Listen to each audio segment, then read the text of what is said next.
Today we speak with Rebecca Stirrup, who is a homeopath in New Zealand and the president of the New Zealand Homeopathic Society.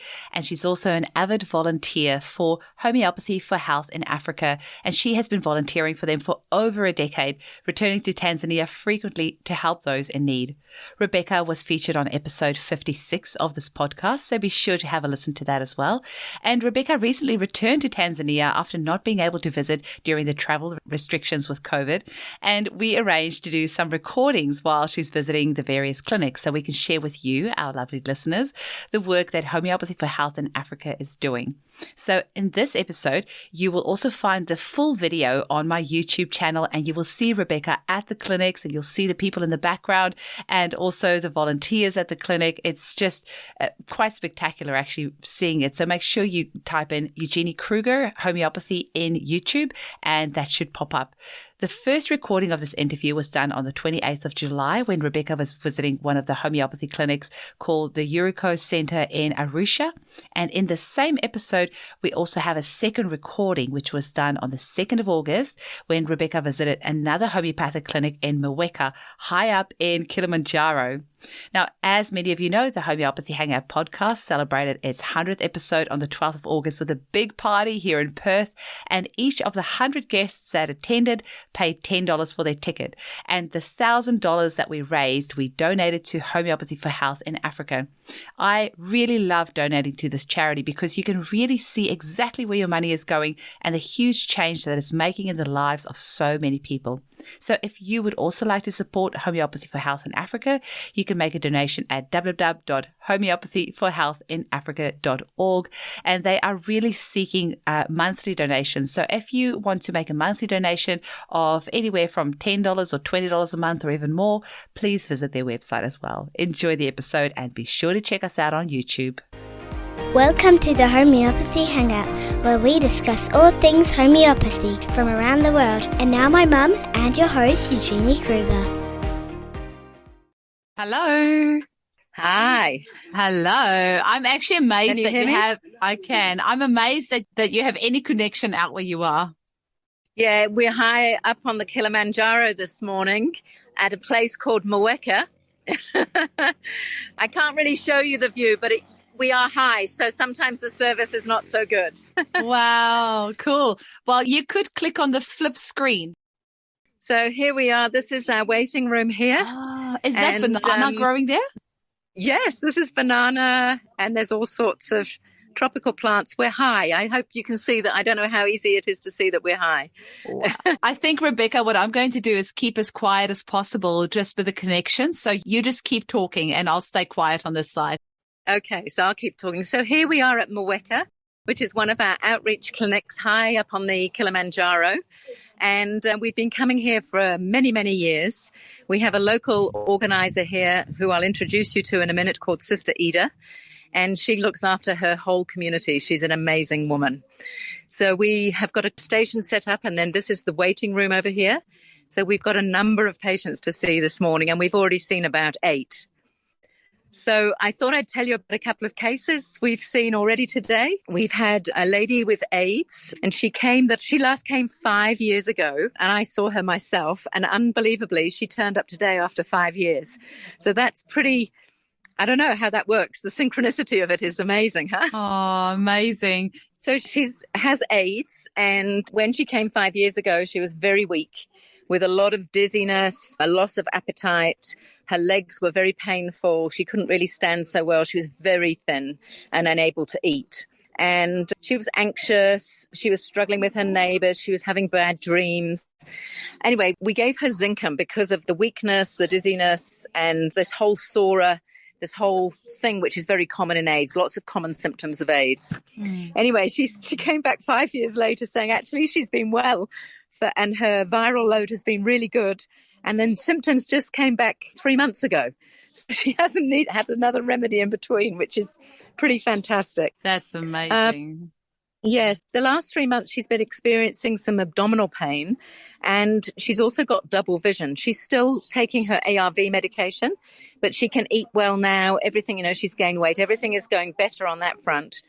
but she's got the double vision. She's got a lot of abdominal pain, lower abdominal pain, and she's really sad because, she's feeling really sad and low. Her children are living a long way away, and she's been having bad dreams again, a lot of dreams about being burials and coffins and funerals. Yeah, and she's missing her kids, and she feels quite lonely. Anyway, she's a widow. So I've just given her Nature Muir this morning. So I'm hoping that will send her on her way again. She said she will come back in a month and let me know rather than wait the 5 years. But yeah. Oh. And how long are you in Tanzania this time?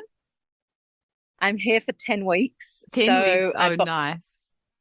Plenty of time to see, the follow-ups of the cases I'm seeing now. Yeah. Incredible. Another one we've had is a lady with chronic bladder infection. She came this morning, but she's had it for about 18 months on and off, and a vaginal discharge. And we've taken the case, and we were sort of thinking, and eventually she told us she had a smear test about, a man came and did everybody in the area. So she had a smear test, and since then she's had basically an infection, and I think a bladder infection as well. So we've just given her Thuya this morning. Oh, yes. That's very interesting. I actually have a client as well who's had these repeated vaginal infections since she had a smear. For her, it was that mental, emotional aspect of the invasion of that. And so we've tried a few remedies. I don't think I've given her Thuya, but that's interesting you mentioned that. Yeah, well, the discharge was quite Thuya-like. I won't go into details on that. Cool. And also with both the bladder and the vaginal infection.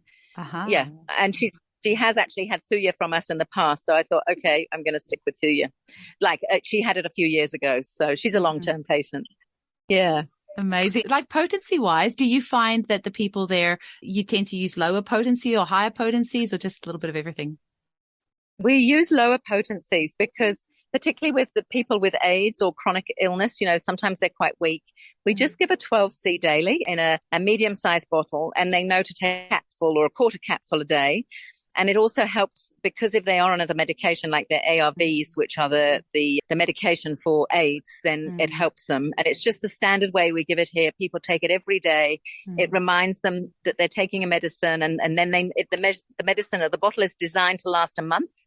So then they come back after 5 weeks. Usually that's what we do. So they'll have had a week off the remedy, and then we can see if any symptoms return or whether they're doing well. So they have 4 weeks on, 1 week off, and then we can either repeat or change. I've just remembered that you did tell me that last time, so my apologies. But this will be a good one for listeners who haven't listened to the previous episode. Yeah, we'll just pretend I did that on purpose. There's another little case that is really sweet. We just had a child come in this morning with her grandmother. The grandmothers are called BBs here, which is a rather cute word. Oh, that is interesting because my daughter has got a book. It's from South Africa, and the one person's name is Bibi. It's Bibi. So that's interesting. Yeah, I didn't know. Okay. That's grandmother, or sometimes just older woman. But okay, excellent. So this little girl is now living with her grandmother because there's been some for about the last 18 months, or slightly less actually, maybe, yeah. And there's some problems in the family, so she came to live with the grandmother, and she's been really homesick, and she started not wanting to eat, losing her appetite, feeling really fussy about food. And you can see she's quite a sad little girl, and then she's got all these tummy pains, and the only thing that seems to relieve it is lying down on her tummy at night.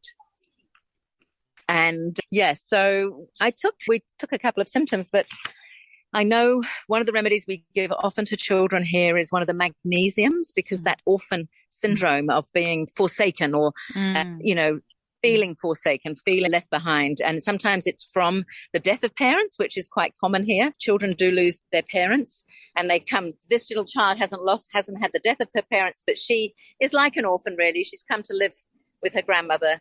Her grandmother doesn't have so much money for food, so she's not getting the same quality of food as she got at home, and she's quite fussy. She only wants to eat meat, and there's no meat here. She's only getting the vegetables, which she doesn't like. So anyway, we gave her magnesium muriaticum. Oh. And it's a remedy I've given often here, and I'm hoping she'll do really well on that. That's beautiful. So would you like me to introduce you to Sister Ida, who is our organizer here? Can't wait. How long has she been there? This is Sister Ida. Hello, Jumbo. Sister Ida has lived in... Hello, sijambo, habari yako? Sister Ida has lived here her whole life. She looks after her community. And I'm just going to ask Sister Ida, I don't know what, she's amazing. She uses homeopathy herself, don't you? Yeah, I do. And what do you think about homeopathy, Sister Ida? I think it is a wonderful remedy. It's a wonderful way of living. It has helped me a lot and many others. Oh, And I'm happy. I'm happy about homeopathy. For the past more than 10 years, I've been on homeopathy and I have abandoned all other medications from hospital and from other places. And that is inspiring. She is well. And how wonderful that you're doing this work for your community as well. That is really brilliant. And the other thing about homeopathy, especially where Rebecca is, you know, my community is not a community of rich people. They are poor. They can't afford a lot of things, especially medication. But then HHA comes here and gives them remedies which are very effective and for free. I know. So that they cannot, so that they are getting for free without payment. Many come and many benefit. I think it is the hand of God that has come to us. Oh, you're going to make me cry. That is so beautiful. Let's be happy. Let's be happy. Let's rejoice. Let's rejoice. So tell me, when HHA first arrived there, were you a little bit skeptical about homeopathy, or did it make sense to you straight away? Yeah, indeed, I was skeptical, and Rebecca knows that I asked for literature, and she gave me literature. Then I got convinced. When I used it myself and felt better, my roots were there. And I keep telling people to come to get remedy from homeopathy. Oh, I love that. I have to show you my T-shirt that I have got on today. It says, yes, I have a remedy for that. Great. That is great. You know that there's a remedy for everything, hey? I believe so. And now, for me, I have to show you myself that I'm a product of homeopathy. Yeah.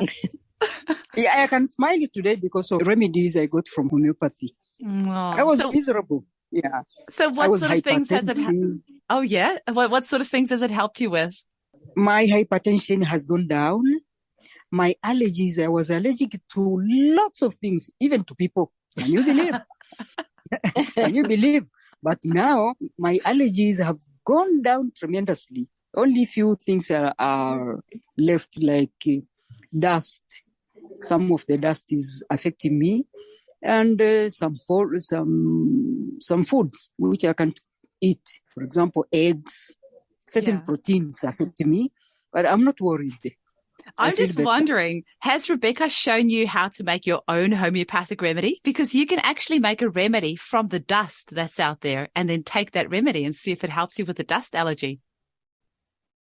Just a thought. Not yet. Not yet. We can try. But now, the fact that we are lucky that she has come back, I'm sure, I'm hopeful that she will show me. You know, we missed her for this past 3 or 4 years. But now she has come. We are so happy. I am very hopeful she will show me. Well, I can see she's very happy to be with you. She's just like radiating, isn't she? She just looks like she's in her element. She looks so happy to be there with you.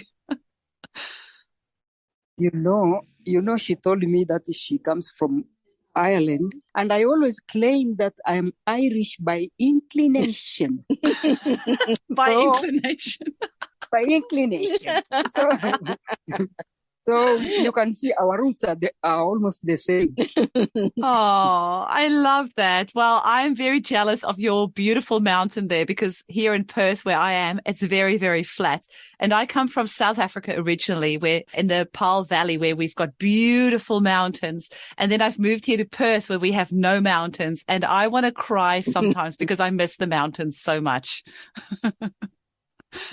You make a short visit. You may make a short visit, and please remember to make a short visit to Kilimanjaro. Oh, believe me, it's on our list. It's on our list. Where I am, it's one of the routes for coming down from the mountain passes just at my face. I will see you. I'm sure to see. I'll be able to see you. I can't wait.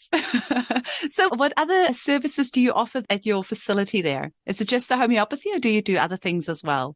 Before homeopathy came, I was offering counseling for health, especially those who live with HIV, AIDS. And I assisted them to get to hospital, to get a treatment, for the children to get their education, etc., etc. I still go on. I still carry on the same job. Yeah. Yeah, That's amazing. Sister Ida family counselling for many years. So there's a lot of widows here, aren't there, Sister Ida, who are suffering from grief and they've lost children, they've lost husbands, and Sister Ida really helps them with that, their emotional well-being as well as their physical well-being. That's amazing. So can you maybe tell our listeners, our listeners are all over the world, America, UK, Australia, New Zealand, Ireland, everywhere. What is it like over there for the widows or for people living with AIDS? What is it like over there for them? What is the culture like around people who have AIDS and what is the progression? What's the forecast kind of somebody that has been diagnosed with AIDS? What will their life look like over there? These days it's not so bad. Initially, in the 90s, it was very bad because there was not enough education. There was a lot of negative reception of the condition. That means despairing and coupled with a lot of stigmatization. But with a lot of education now and good counseling, people accept their situation. And some of them have even forgotten that they are living with HIV. They carry on life as usual because they get this antiretroviral, which gives them strength. I'm saying they have almost forgotten it. They are scared of COVID-19. It's COVID-19 which is scaring, not HIV anymore. There's always something to be scared of in this world if, the powers that be would have their way. Even the war in Ukraine is scary. But not AIDS. Yeah. So, Sister Edna, how do you find that the homeopathy works alongside the antiretrovirals? Do you find that works really well? A lot of it, because what we call the other side effects, someone not having enough immunity will be attacked by these other diseases, which are cured by homeopathy. And some who are taking anti-tuberculosis and antiretroviral, they develop very severe side effects. They are given some remedies which help them to get rid of the condition. And they are okay. Amazing. I wonder, maybe Rebecca can answer this one. Do you ever use, I'm guessing you use the homeopathic Noso tuberculinum, but do you ever use the remedy made from the drug itself? No, we don't. We don't do that so much, isopathy. We've got working in an epidemic here with AIDS, so we tend to work within the genus of, if somebody has AIDS, work within that genus. We do use remedies we have treated people with active TB, and, again, they can be on the medication, but they get really weak, and that's where we find homeopathy comes into the fore. So often it's quite remedies that you would know, like phosphorus is a really very good remedy. Natron mure is a very good remedy for AIDS. But, where people have the chest, K-like carb is a very good remedy. And because we're on the side of a mountain, as Sister Ida will say, we're on the side of a mountain, so the weather can be quite changeable. Sometimes we get cloudy and it's quite cool up here. And then in the afternoon, it's much warmer, and then we take our jumpers off and, it's sunny and hot. So that changeable temperature means people are quite prone to chesty illnesses. So K-like carb has been another one, huh? Yeah, which has helped me a lot. Yeah. So, yeah, we found that really a lot of the remedies that listeners will know are very effective here. We also have the remedy Adamas that we use a lot for. It's made from very gold. chesty. From diamond. Diamond. Yeah. Diamond. And it's a very effective remedy for the kind of cloudy weather that we have where people get the chronic coughs with cloudy weather. They might have wow. TB, but it's a really useful remedy on this mountain because of the weather conditions. I And learn of course, something every single time I speak to another homeopath. I have never used adamas for a cough ever in 10 years. So that's incredible. Yeah, chronic cough for more than 3 months, worse in cloudy weather, then you can think of adamas. Wow. Nice little keynote for you. Cool. That's Okay. amazing. Well, thank you. To introduce Victor, the hemophilic. Oh, we also, we can introduce, can you speak any English?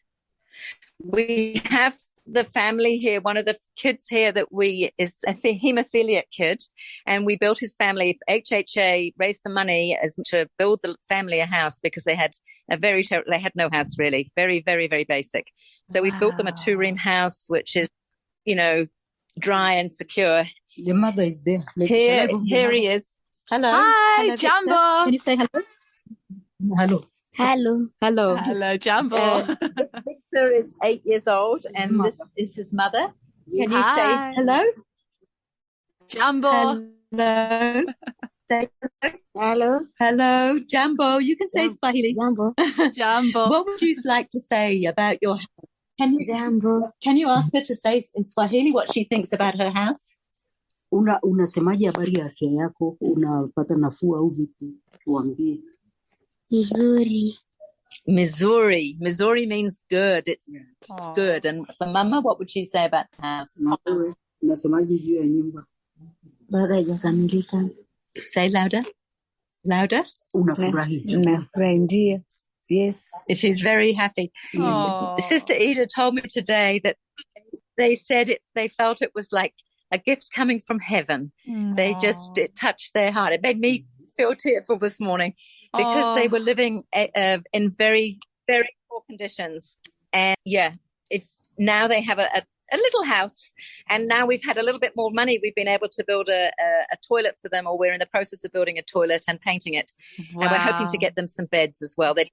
There's but no beds. What an incredible charity. I mean, this is the thing, that's why I love supporting HHA, because the money are actually going to the people. It's not getting chewed up in administration fees and advertising where the people that need it don't actually ever end up getting the money. And I don't know if you know this, Rebecca, but we've got our 100th podcast episode party on the 12th of August, and it's $10 for each of our 100 guests, and the $1,000 that we're going to raise is all going to Homeopathy for Health in Africa. So I really hope that anyone So we go on the 8th of August, actually the 8th of the 8th, we're going to have a chat with Camilla Scher, who's one of the founders of the charity, to hand over, electronically the money to HHA. So I really hope that will, be able to make a difference. But anyone listening to this podcast, I mean, if you are looking to donate money to a worthy organization that is actually going to make a difference in people's lives, that is sustainable, that's, is just making such a huge difference, then Homeopathy for Health in Africa should be your number one choice. And like I said before, if you want to buy that person that has everything a gift, buy them a donation to HHA on their behalf for their birthday. Oh, Eugenie, you're a marvel. And honestly, it's so true. The money here goes a long way. Like if we get $20, then it means that we can that will provide 10 remedies in a bottle, enough for a month. Enable us to do the clinic and provide, see 10 people to provide them remedies and everything else, because it is a remote area. We have to travel and everything. It's just brilliant. So that money does make a difference. It really does. Yeah, that's incredible. And I mean, you volunteer so much of your time with this organization, Rebecca. I see all the online stuff that you do for them, all the promotion, all that, it's just really amazing. Yeah. That's why, you look at some other charities and you just never quite know if the money is actually reaching the people that it should. And you see these huge advertisements that they put up everywhere, and, you've got to pay for those advertisements. And sometimes I wonder, where did you get the money to pay for that? And is any of it actually ended up with the people that need it? But with you guys, because I know you, I know what you do, I feel that I could really promote Homeopathy for Health in Africa, because the people that are behind it are so genuine and they actually are making a huge difference. And there was that Facebook message that Camilla put on a little while ago about that little boy that had the hernia, and they needed the money to do the operation. And, some people jumped on board, were able to provide the money, and, he had the operation, and it sounds like he's doing so well. So that they're actually making a difference in people's lives. Yes, we absolutely do. And that little boy, we went to the Maasai on Friday, and he's doing much, much better. We know he goes directly to the source where it's needed. And, our local organisers like Sister Ida and other organisers, they keep things going, but they're all volunteers as well. We use their house or their porch or their area, and then they organise all the people to come on the days that we're here. So it really is a very grassroots thing where people actually, you get to meet the people who receive the money. For example, the couple, the boy with hemophiliac and the mother who just had the money for their house. So it's fantastic. You can be rest assured we're doing as much as we can. It was so great to chat with you, and hopefully we're chatting again, hopefully tomorrow when you're in another village. So you are just out and about, and have you had a chance to have jet lag at all, or have you, because you've just hit the ground running? You've been there a week now, hey? Yeah, we've pretty much hit the ground running. So this is already my fourth outreach clinic. So it's pretty good. And hit the ground running. Yeah. And I love it. So it's nice because a lot of these people I know, and like Sister Ida, I've known for 10 years. So when you come back, it's like it is meeting old friends. So, and even a lot of the patients I know as well, because they've been coming, over the years. So it's really nice to reconnect with everyone. Oh, I always love seeing the children, like when you get to see them over the course of a few years. I love when you get to see the kiddies, and, you've had a gap there for a couple of years due to COVID. So a lot of those children that you're seeing again now, probably so much older now and bigger. So. They are, but I just have to show you this little thing. We've got 4 children with their grandmother at the clinic. I'll just show you one of our clinics. So we've got one of the other volunteers and patients is a homeopath here. And you can see all the children. We've got 4 children with their grandmother. Some of them have got ringworm. Some of them have got a little bit of cough. Yeah, so they're all getting different remedies depending on their needs. So, it's really nice. And the grandmother gets a remedy too. That is so interesting. So let's take a quick break and we'll be back in 1 minute. Hello, homies. So now we're going to go straight into the second recording that we did with Rebecca Stirrup on the 2nd of August. And like I said, be sure to check out the YouTube channel so you can actually see the location where Rebecca is, and you'll be able to see the people that are about to receive homeopathic treatment. Enjoy. So I just wanted to spin you around. So I'm here in Arusha, just out of Arusha at the Jericho Center. And we are seeing patients. These are 2 patients waiting now, beautifully coloured. Oh, their clothes are so beautiful, hey? And we are also doing some teaching. So we have got 2 rooms set up. This is the consulting room, and then we are teaching in here. So the wonderful thing about this project is that we have 9 people that we've been teaching for several years now. And they are able to now they see patients themselves. They have a clinic going here. They see people all the time in the community. The people know about homeopathy. And so it's really, really fantastic. This centre here, I'm just going to flip you around again. You can see up there some buildings up at the top there. They also do teaching of young people aged between 16 and 22 or 24. And they teach them IT, tailoring, and knitting. Knitting is the new thing. So, That's really cool. So is that centre that you're at the moment, is that dedicated to homeopathy, or is it just like a community centre that anyone can use? It's a community centre that people come to. So they are now a licence to do homeopathy. They don't need a homeopathy for health in Africa here, but we do come quite regularly to upgrade their teaching and to do clinics. But in fact, they are like a branch of homeopathy for health in Africa. And it's a community centre that does other projects as well. So, but it's very well embedded in the community. So it's pretty amazing. That is amazing. And do they have their own dispensary right there? They do. They've all got remedies. So they have their own dispensary, but also this is another thing I'll show you. Because it's a farming region, this is the project's latest products, which are for plants and for farming. I don't know whether you can see those, but they've got things like 100% natural fungicide. These are all homeopathic, agri-homeopathy. Oh, for that is agriculture. cool. And Camilla Scher, who's one of the founders of Homeopathy for Health in Africa, I've been seeing her doing a lot of agro-homeopathy courses online lately. And looks like she's put a agro-homeopathic kit together along with a company in Germany, from what I deduct from her Facebook page. Yes, that's exactly right. Wonderful. And those are homeopathic preparations that they're going to be using on their farmlands. They are. That's cool. Yes, exactly. Very cool. So, the staple crops here are things like maize, obviously, coffee, bananas, sweet potato, obviously beans, tomatoes. But all of these, they can use this natural product, so they don't have to use the commercial insecticides and fertilizers and stuff. Yeah.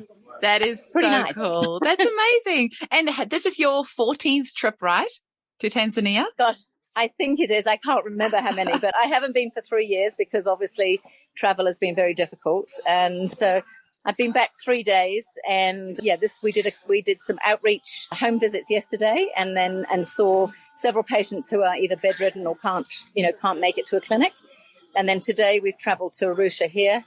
And then tomorrow we will go into the Masai region, which is just, into the mountains from here, and do a clinic up in the mountains. So, yeah, we're going to have a busy couple of days. Oh, my gosh. And what's it like for you to be back? It's so amazing. It's like, in some ways, it's like I've never been away. As soon as you get back, you kind of meet everybody again. I'm meeting Martha, who's the woman who runs this project here. I've known her for several years, so we haven't seen each other for a long time. So that's been really nice. And we've got our homeopath who's visiting from Germany here as well, a volunteer. So she's going to be doing some teaching today. In fact, they're focusing on urinary tract infections today. So that's the teaching program that they're going to do. Is that something they see a lot of over there? Yeah, quite common. I mean, these people here, they're kind of well trained, and they did the basic sort of 36 remedies which cover your basic injuries and coughs and colds and things like that. Now they're treating all sorts of more complex things. So, yeah, we go through like heart remedies or some of the remedies for, urine infections, or even yesterday we had a stroke patient. And so we gave him, well, actually it was the follow-up. He had a stroke a year ago, and we gave him Arnica a month ago. Well, the people here, the homeopath here, gave him Arnica. And a dramatic recovery in the sense that he can now stand by himself and walk a few steps. His energy is back, all that kind of stuff, So it's pretty amazing. That is very cool. It's interesting. I was chatting with Dr. Saptarshi Banerjee in India a little while ago. And of course, he goes to a lot of the slums and he prescribes over there. He called it slum prescribing. And he goes into a lot of the rural areas there as well. And what he was saying is that because the people in these remote areas don't have access to a lot of pharmaceutical medication, you can see a much clearer symptom picture because it's not suppressed. Yes. Your symptoms are not suppressed. And often because their vital force is a lot stronger because they haven't had the suppression of pharmaceutical medications. Often the homeopathic remedies can work quite profoundly. So our listeners that are listening and hearing this patient with a stroke, and Arnica has helped them. And, most of our listeners are probably going, Arnica, I've got that in my first aid kit. That's amazing. So how cool. Oh. It's pretty fantastic when you can do something with such, we all think, we know Arnica for bruises and, injuries, but it actually is one of a very, very good remedy for stroke. And it was wonderful to see this man. He was so delighted. And I'm sure he's a reverend in Moshi. All his people are saying, how did you get so better after a year? Suddenly then in 2 weeks you're walking again. Oh. His wife is delighted. So I'm sure we're going to get a few more patients from his parishioners, to come and visit us. Yeah, I mean, when I just first heard about Arnica, you think about it for bruising, but actually it's got that affinity with the whole cardiovascular system. And just it certainly does. For that. Amazing. And what sort of other cases have you seen already in your time, in your short 3 days there? Well, we saw a little girl with a bad cough. I've only seen a few cases so far, of course, because I've only just arrived. Yeah, you're allowed to have jet lag. And we've seen a man actually with very bad headaches. And it's interesting because a lovely young man, and the HHA, Homeopathy for Health in Africa, facilitated getting him a camera. He wanted to be a photographer. And he's a really hardworking young man. Anyway, they facilitated getting him a camera. So he started building up a business, taking photographs of occasions, weddings, individual photos with a good camera, because obviously lots of people have got iPhones or phones, but it's different having a really professional. So he's been doing very, very well. But every time he does the editing with the artificial light, he's getting these bad headaches. So We were looking for a remedy for him yesterday. So, yeah, we chose one. So let's hope that it helps, because they're pretty and it makes his eyes kind of water and get all blurry. So it's interesting that the artificial light from that camera editing is causing those headaches. Yeah. That's very interesting. And is there any sort of superstition around homeopathy over there? Do you find that the people in the local villages, do they accept homeopathy quite well, or are there any issues around you being there? No, they accept it really well. And it's really nice because we don't have that problem at all. I mean, there will be some people maybe who are a bit suspicious, but we go, as I say, we go up into the mass line. We have been going there for years, 10 years. That they really know about homeopathy, and they're always there. Our local organizer knows we're coming, and then everybody's waiting when we get there. Like, as you can see, there's, they're putting more chairs out now, so that people can sit while they wait to be seen. So yeah, that's how it works. That's very cool. And what is it, about 11 o'clock in the morning there now? Hey. It is just after 11. Yes, it is. So, and you've had a long trip because Rebecca was on a previous episode and in New Zealand, and then you had a trip to the UK, and now you're in Tanzania. Yes. Yeah. And have you had to use any homeopathics along your trip along the way? Anything for jet lag or any other remedies that you've had to use? I've just used some Arnica. It's good because there was a lot of COVID, and obviously I had to get on the plane. So I just took a few doses of aconite every so often just to make sure that I didn't get it. So, yeah, it's great. Would you like me to introduce you to one of the ladies who runs the project here? I would love that, please. Okay. Hello. How do you say hello in your language? Oh, habari gani? Oh, that's beautiful. Just say si jambo. Jambo. Yeah. Oh, well, I did a little bit of Xhosa when I used to go to school in South Africa, and all I could say is usapilanjani. But that's different language. Okay, here is Jumbo.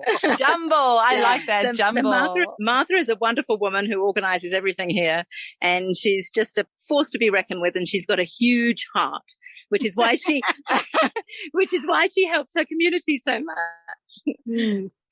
So you can ask her some questions if you want, but she's just amazing. That's beautiful. So how many days a week is the clinic open? 5 days. 5 days. From Monday to Friday. They keep you busy, hey? Yeah, we are busy here. Working with homeopathy. And Martha, how long have you been learning homeopathy? Oh, it's a long time, because before I'm doing as a translator for 12 years ago, and later I'm interested to learn. That is very cool. And what's your favorite 3 remedies, Margaret? Your favorite 3? Yeah. First one I use sepia. I like sepia. Yeah, me too. Yeah, of the aging problem. So sepia is very good for me. And also I prefer arsenicum if I use something which is not good. Yeah. So I use arsenicum. Uh-huh. And if I be in shock, I use aconite. Yeah. Good choices. All good choices. And have you got, what have been some of your best cases that you've treated over there? What have been some of the most amazing improvements in health that you have seen? Especially people who are having a problem of legs. Yeah. Most of the time we give them root stocks, and it's very good for them. And for women, we are using chest problem. Here is cold also. Sometimes we give them carboveg. And if it is a lot of dust, it's caused by dust, we use phosphorus. So it's helped people. You know your remedies. I'm very impressed. That is fantastic. Wow. Do you know her remedies, I tell you. Yeah. I get lessons from Rebecca and other people from Moshi. Also, we have one who started to work with us, Sangita. So we are still going on that. Yes. Great. Have you got a favorite? What is nice is when I first go on, sorry. I was just asking, do you have a favorite book that you use, a favorite homeopathy book? Yeah, we have a book, but is not having all remedies. Okay. It's have 30. 30. yeah. Okay. We also have a problem with, they have Fartac's repertory, you know, the Fartac Yes. repertory, and we're getting them Fartac materia, but they've had Fartac repertory for some time. But I'm so used to communicating with these guys, but I forgot that I work through a translator. Martha speaks very good English, but mostly, no, not good. It's very good. Mostly people speak either Swahili or Maasai. And I had forgotten that they don't read English. And of course, Fartac, I give them the book and it's in English. I completely forgot. But the book they have with the 30 remedies is in Swahili. It's been translated, so it's really useful. Wow. That's brilliant. Who did the translation for you? Homeopathy for Health in Africa, the two of the homeopaths here, they did the translation. And then we have a course that they translated from English into Swahili, and all the course notes. So when we're teaching, they receive everything in Swahili, which is really good. So Homeopathy for Health in Africa is doing it's done a great job in spreading the word, because it's Martha here, but when you go into the Maasai, there are, how many people up there know homeopathy, Martha? Like Maria and Engelbert, and There are 4. Four of them in the mountains also know homeopathy, so they can treat up there as well, because it's remote, it's very remote. Oh, amazing. So I'm so sorry. I think I said Margaret, but your name is Martha. Hey. Martha. Oh, it's Martha. the connection. Yeah. Oh, wonderful. Oh, Martha, you have such a beautiful energy about you. And I can see you and Rebecca look like sisters, or should I say partners in crime? Sisters in crime. Oh, it sounds like you ladies have a lot of fun there and you're doing amazing work. And it's wonderful to see the people piling up outside, ready to receive homeopathic care. So, Martha, do you actually go to people's homes as well, or do they just come to you at the clinic? If the people are very sick, we are going to his home. But if they can manage to come, we prefer them to come to our clinic. But sometimes we are going outreach. Yeah, amazing. And are you well stocked with remedies there? Have you got quite a lot of remedies, and where do your remedies come from? Well, yeah, we've got a good stock of remedies. Homeopathy for Health in Africa I could show you a picture, but we've got all the remedies here, and we get restocked when people like me come or other people come. A lot of them come from Europe, from the German pharmacies, or from the English, from Helios in England. Yeah, but we've got all the remedies, and we have all the bottles. We always give a liquid, and we always give it usually we give it a 12C daily dose. They have a bottle that the person takes away, and they take a little capful every single day. And we find that works really, really well. Oh, so rather than the sugar pills, you prefer to give them liquid dosing? Yes, it works very well, and they give the little succussion in between each dose, Right, yeah. So it's a really good way. So they've got all the little, if you like, medicating potencies, and then when when Martha gives a remedy to a person, she then makes up a bottle for them. Yeah. And we do that too. Yeah. And it looks like a few more people have joined you in the queue there behind you. Oh, yes. We better get going. Wow. Okay, ladies, it was lovely to chat with you. And Rebecca, I hope we can do a few more of these as you go to the different clinics. Definitely. And it would be wonderful. And Martha, it was lovely to meet you. My husband and I want to come and visit Tanzania. So I hope that one day we can come and visit you there. You're welcome. See you later. Bye. Okay, you're welcome. Bye. Bye.